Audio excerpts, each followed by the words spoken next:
Hello दोस्तों, नमस्ते, प्रणाम। आप लोग कैसे हैं? उम्मीद करती हूँ कि आप लोग ठीक होंगे। एक हम लोग लेके आए कारवा गीत लेके आए हैं। गाना कैसा लगेगा लाइक करिएगा, सब्सक्राइब करिएगा, कमेंट में जरूर बताइएगा कि गाना कैसा लगा। नए होंगे तो शेयर सब्सक्राइब जरूर करिएगा, परिवार के साथ सुनिएगा। धन्यवाद। सुनो सुना दुल्हा के मामी हो, जाटिन झाड़ के बिछावा। सुना सुना दुल्हे के मामी हो, जाटिन झाड़ के बिछावा। झाड़ के बिछावा, जाटिन झाड़ के बिछावा। सुना सुना दुल्हे के मामी हो, जाटिन झाड़ के बिछावा।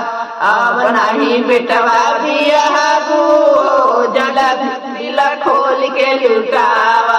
अब नहीं बेटवा बियाहबू हो, दिला खोल के लुटावा। सुना सुना दुल्हे के चाची हो, जाटिन झाड़ के बिछावा। सुना सुना दुल्हे के चाची हो, जाटिन झाड़ के बिछावा। झाड़ के बिछावा, जाटिन झाड़ के बिछावा। सुना सुना दुल्हे के चाची हो, जाटिन झाड़ के बिछावा। अब नहीं बेटवा बियाहबू हो, दिला खोल के लुटावा। अब नहीं बेटवा बियाहबू हो, दिला खोल के लुटावा। अब नहीं बेटवा बियाहबू हो, दिला खोल के लुटावा। सुना सुना दुल्हे के भाभी हो, जाटिन झाड़ के बिछावा। सुना सुना दुल्हे के भाभी हो, जाटिन झाड़ के बिछावा। झाड़ के बिछावा, जाटिन झाड़ के बिछावा। सुना सुना दुल्हे के भाभी हो, जाटिन झाड़ के बिछावा।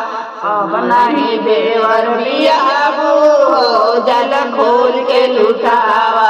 अब नहीं देवर बियाहबू हो, दिल खोल के लुटावा। सुना सुना दुल्हे के दीदी हो, जाटिन झाड़ के बिछावा। सुना सुना दुल्हे के दीदी हो, जाटिन झाड़ के बिछावा। झाड़ के बिछावा, जाटिन झाड़ के बिछावा। सुना सुना दुल्हे के दीदी हो, जाटिन झाड़ के बिछावा। अब नहीं भैया बियाहबू हो, दिला खोल के लुटावा।